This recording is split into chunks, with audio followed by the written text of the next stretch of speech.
Yes. And I guess with the offseason too, Amber mentioned in her exit interview that the number one priority was to land Kelsey in free agency again. Just how important was she to your team this year? How important has she been to the Fever? Obviously, the 8 years she's been with the franchise, and how badly do you want to keep her around? I mean, yeah, she was the number one priority a year ago, and she's the number one priority this year.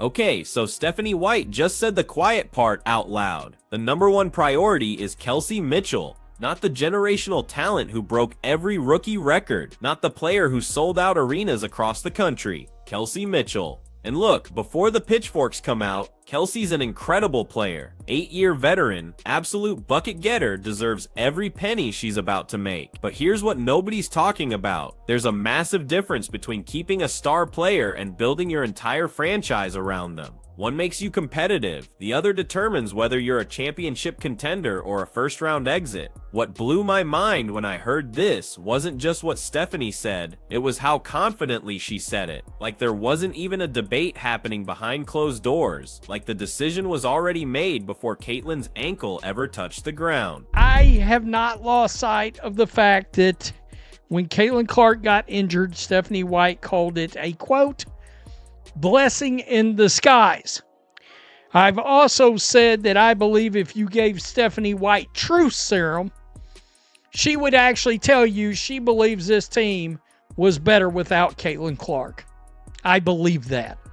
And I felt that way for quite some time. A blessing in the skies. Those words hit different now, don't they? When your franchise player goes down and the head coach calls it a blessing on, even if it's blessing in disguise, you gotta ask yourself what's really happening behind the scenes. Because here's what the numbers actually tell us. Kelsey Mitchell averaged 19.2 points per game this season. Fantastic numbers, career high performance. But you know who else averaged 19 points per game? Caitlin Clark. As a rookie, while also dishing out a league record 8.4 assists per game, while pulling down 5.7 rebounds, while completely revolutionizing how defenses had to approach the Indiana Fever. The difference? One player makes everyone around them better. The other player is really good at scoring when they get their touches. Both valuable. Only one is generational. And get this, during that second half of last season after the Olympic break, when Christy Sides finally let Caitlin run the offense, Kelsey Mitchell's scoring actually went up. She averaged more points in Caitlin's system than she did this year in Stephanie White's motion offense. Let that sink in for a second. Running was Caitlin's system.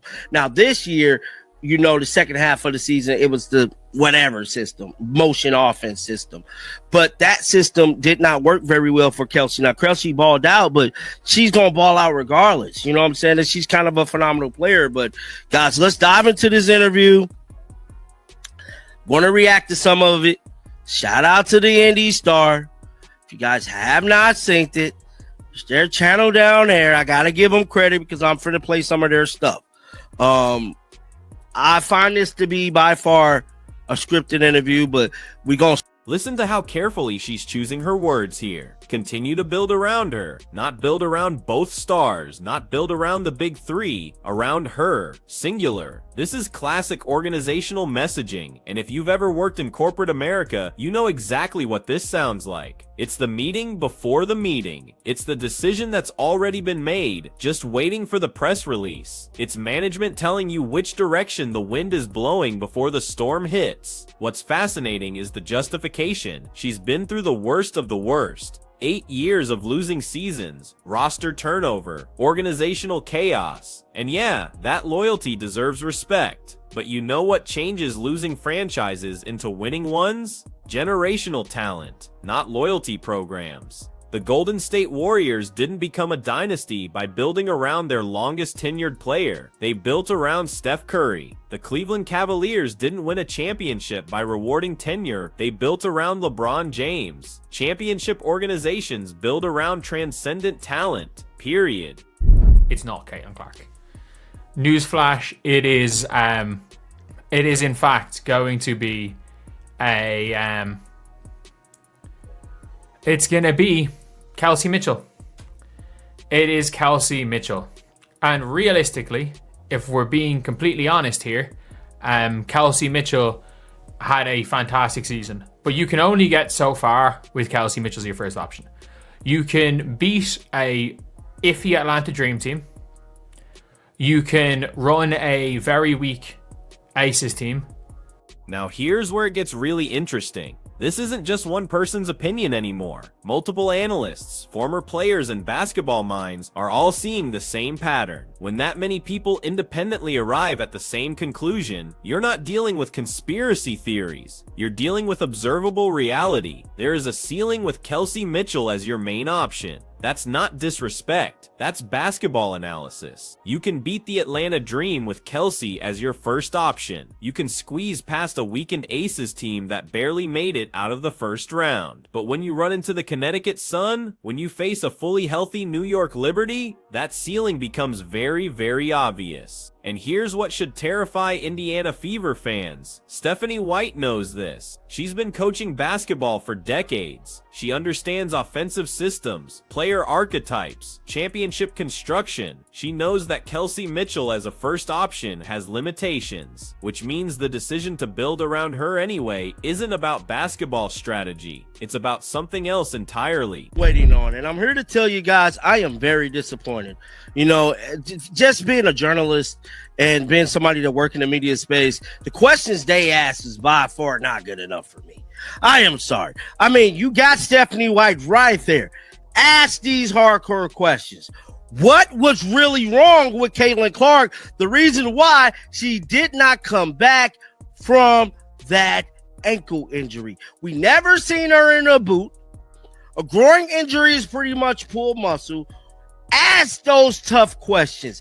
Ask her, do you believe had Caitlin Clark returned, y'all could have had a chance to go far? Now, granted, she might not have answered that one, but it wouldn't have hurt to ask. Did you catch that? The questions nobody asked. What was really wrong with Caitlin Clark? Why did we never see her in a boot for an ankle injury? Why did a groin injury disappear overnight only to be replaced by an ankle problem? This is where the story stops being about basketball strategy and starts becoming about organizational dysfunction. Because in professional sports, transparency matters. Fans invest emotionally, financially, and mentally into these teams. When the injury reports don't add up, when the timeline keeps shifting, when the explanations contradict each other, that's not just poor communication. That's a red flag the size of Gainbridge Fieldhouse. Compare this to how other organizations handle star player injuries. When Breanna Stewart went down, we got detailed updates. When Aja Wilson had health concerns, the Aces were transparent. When Elena Del Don dealt with chronic issues, Washington communicated clearly. The Indiana Fever, radio silence punctuated by contradictory statements, and the media just let it slide. Softball questions, scripted responses, no follow-up when the answers didn't make sense. That interview got less than 1,000 views because fans can smell manufactured content from a mile away. We're not here for PR campaigns. We're here for truth. I also believe part of Kelsey Mitchell's performance this year was the fact that Caitlin wasn't there to take some of those shots. The fact is, Kelsey Mitchell took some shots that would have been Caitlin's. Let's just be real. And because of that extra volume and the fact that she had to be the main offensive threat, it also caused it caused an explosion in her stats. I like Kelsey Mitchell. I'm not trying to dog out Kelsey Mitchell, but she's the clear number 2 option on this team. So let's talk about what really happened when Caitlin went down. Kelsey Mitchell's usage rate exploded. The shots that would have been Caitlin's, they went to Kelsey. The late game possessions, Kelsey. The offensive focal point, Kelsey. And to her credit, she delivered. Career high scoring, clutch performances proved she can carry an offensive load. But here's the uncomfortable truth that nobody wants to say out loud. Sometimes players look better when the generational talent isn't there. Not because they're secretly better, not secretly, because the offense is designed differently. Think about it like this. If you're the second best player on a team with LeBron James, your stats might not blow people away. But if LeBron gets hurt and suddenly you're the first option, your counting numbers are gonna spike. Doesn't mean you became a better player overnight. Means you're getting more opportunities. Kelsey Mitchell is Scottie Pippen. Absolutely essential to winning a championship. Cannot win a championship as your best player. And before anyone jumps down my throat, Scottie Pippen is a top 50 player of all time. That's not an insult, but when Michael Jordan retired the first time, you know what happened? The Bulls went from champions to first-round exits. Same supporting cast, different best player, completely different ceiling. Like, she has decided that she is building around Kelsey Mitchell. And to build around Kelsey Mitchell, Caitlin Clark is not who you need to build around Kelsey Mitchell. You need to build around Kelsey Mitchell. You have to build an Allen Iverson type Sixers team. You can have, in my opinion, you should trade Aaliyah as well. In my opinion, you should trade. I don't think Aaliyah is the right center to have beside Kelsey Mitchell. Like, I think you should trade Kate. You should trade Kate and you should trade Aaliyah. That's my opinion. Because I think to do that, you need to just get dogs. And I think you actually can. You can build a really, really good team around Kelsey Mitchell. Now watch how he breaks down the system requirements. This is crucial. To build around Kelsey Mitchell as a first option, you need a completely different roster construction. You need lockdown defenders at every position. You need a point guard who can facilitate without dominating the ball. You need a rim protecting center who doesn't require post touches. You need 3-and-D wings who can space the floor. Basically, you need the 2001 Philadelphia 76ers, Allen Iverson, surrounded by defensive specialists and role players. And you know what that team did? Made the finals once. Lost to a superior, more balanced Lakers team. Never got back. But here's the kicker. The Indiana Fever already have the pieces for a championship roster. They just need to build it correctly. Caitlin Clark as your primary initiator. Kelsey Mitchell as your lethal off-ball scorer. Aaliyah Boston as your pick-and-roll partner and defensive anchor. That's a legitimate big three. That's a 7 seconds or less offense that nobody in the league can guard. We saw it work after the Olympic break last season. When Christy Sides finally unleashed Caitlin, the Fever looked unstoppable. Kelsey's scoring didn't decrease, it became more efficient. Aaliyah's numbers went up because she was getting better looks. The whole offense elevated. Then Stephanie White came in and said, nah, let's run a motion offense where everyone touches the ball and nobody's really the focal point. And suddenly that dynamic, explosive, must-watch basketball disappeared. Agency again, just how important was she to your team this year? How important has she been to the Fever? Obviously, the 8 years she's been with the franchise, and how badly do you want to keep her around? I mean, yeah, she was the number one priority a year ago, and she's the number one priority this year. She's been so important. And, I said this last year, Kelsey deserves to go through this stage of her Indiana Fever career. She's been through sort of the worst of the worst, for lack of a better term, in and out of the building.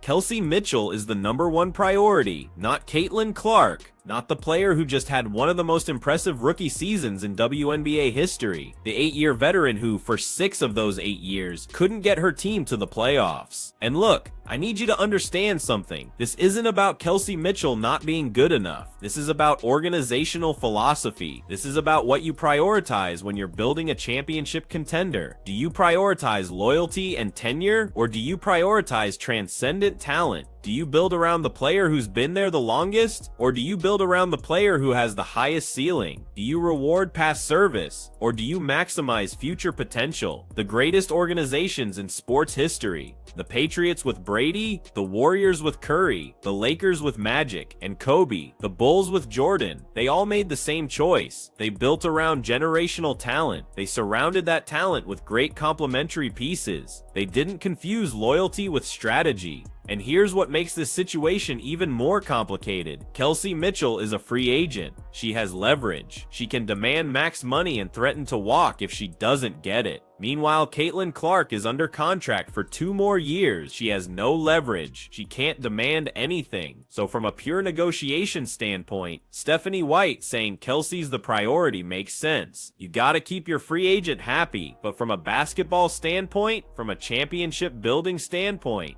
this is organizational malpractice. No, that's Stephanie White I'm telling you right now, I believe Stephanie White believes Kelsey Mitchell's the best player on this team. That's on a team that's got Caitlin Clark on the team, on the roster. After watching what Caitlin Clark did as a rookie, everybody's went nuts for Kelsey Mitchell. The glazing, the over-the-top praise, master communicator, master at X's and O's, should have been coach of the year. And all of this after a season where the team's best player mysteriously couldn't get healthy, the offense became stagnant, and they got bounced in the second round. This is what happens when organizations close ranks, when the front office, the coaching staff, and the PR department all get on the same page with the same message. It becomes an echo chamber where everyone's telling each other how great they're doing, and anyone who questions it gets labeled a hater. But championship organizations don't work like this. Championship organizations have internal debates. They challenge each other. They ask hard questions. Is this really our best lineup? Is this really our best offensive system? Are we really maximizing our best players' talents? The Indiana Fever aren't asking those questions. Or if they are, they're not liking the answers, so they're changing the questions instead. And you're building around what she believes Kelsey's strengths are. Caitlin Clark's not good enough to play. Is not good enough to play as an off-the-ball player watching Kelsey Mitchell. She's not. She's not a good enough. She doesn't move well enough off the ball. She's not I don't think Caitlin's a bad on-ball defender. I think she's 50 percentile, but she's not a good enough on-ball defender. She's not good enough as an off-the-ball cutter. She's not good enough as an off-the-ball relocator. She's not good enough standing in the corner. She's not good enough as a late shot clock situations, as a late shot clock scorer. She's not actually good enough at doing the things you need to build around Kelsey Mitchell. And that's fine. I don't understand why people always talk about this like it's like the end of the world and saying that maybe these pieces don't fit. I think there's a world where they do fit, but the world where they fit is where Kelsey Mitchell is a finisher. Kelsey Mitchell, her job is to finish plays. Her job is to make cuts, and with 5 seconds to go in the offense, go ISO. There's a world where it works, but that world does not work in Stephanie White's motion offense. It doesn't. A Kelsey Mitchell-led team in a motion offense, or the offense that Steph White wants to run. This is the breaking point. This is where everything crystallizes. Kelsey Mitchell first option hoops until they won 2 games at the end of the year when teams were tanking. Sub.500 basketball. First round exits. A 5-win season where Kelsey was the #1 option. The track record is right there. It's not hypothetical. It's not theoretical. We've seen what this looks like. We've watched it play out for 6 years. And the result was consistent lottery picks and organizational dysfunction. Then Caitlin Clark arrives, and suddenly the Fever are must-watch television. Suddenly they're selling out road arenas. Suddenly they're in playoff conversations. One player changed the entire trajectory of the franchise. And the response from the organization, yeah, but let's build around the other player instead. You can't make this up. This is the kind of decision that gets people fired 3 years from now, when everyone's looking back asking, how did we mess this up? This is the kind of move that ends up as a cautionary tale in sports management textbooks. Because here's what's about to happen. Kelsey Mitchell is gonna get paid. Max contract, or close to it. She deserves it based on her performance. But that money comes with expectation. That money means she's the player. And when the Fever inevitably hit their ceiling as a second-round playoff team, the questions are gonna start. Why isn't Caitlin running the offense more? Why are we forcing this system that doesn't maximize our best player? Who made the decision to build around Kelsey instead of Caitlin? And by then, it might be too late, because Caitlin Clark has options. She's got 2 years left on her contract, and then she's a free agent. And if she spends those 2 years playing in a system that doesn't showcase her talents, watching another player get prioritized over her, dealing with mysterious injuries and organizational dysfunction, why would she stay? In her, and I tell her every day, I love being her coach, and I want to continue to be her coach for as long as she'll be a member of the Indiana Fever. And yes, she is absolutely the #1 priority. Last one. Kelsey Mitchell, the #1 priority. It's apparent. Caitlin Clark is not the #1 priority with the Indiana Fever. That's not speculation anymore. That's not reading between the lines. That's the head coach saying it out loud in an interview. And the implications are staggering, because if you're Caitlin Clark, what are you supposed to do with that information? You just had a historic rookie season. You broke records. You elevated everyone around you. You made the Fever relevant again. And the organization's response is thanks, but we're building around someone else. This is how you lose generational talents. This is how small market teams stay small market teams. This is how you become a cautionary tale instead of a dynasty. The WNBA has a massive problem with player evaluation. Teams consistently miss on talent. They let great players walk. They prioritize the wrong things. And the Indiana Fever are about to become the poster child for this dysfunction. Because in 2 years, when Caitlin Clark's contract is up, every team in the league is going to be calling. The New York Liberty with their massive market and championship infrastructure. The Las Vegas Aces with their proven winning culture. The Los Angeles Sparks with their Hollywood appeal and Lakers connection. And the Indiana Fever are going to be sitting there with their motion offense and their Kelsey Mitchell first philosophy, wondering why their generational talent decided to leave, wondering why they couldn't build a championship contender with all the pieces right in front of them, wondering why they prioritized tenure over transcendence. All right, that's all there is to it. She's Scotty to Michael. She's Edelman to Brady. Okay, I mean, you know, if you want it, maybe Gronk. But not Brady. But not Brady. I mean, look, she's Paulie O'Neill. She's not Jeter. Okay? I'm just trying to put this into perspective. She's Phil. She's not Tiger.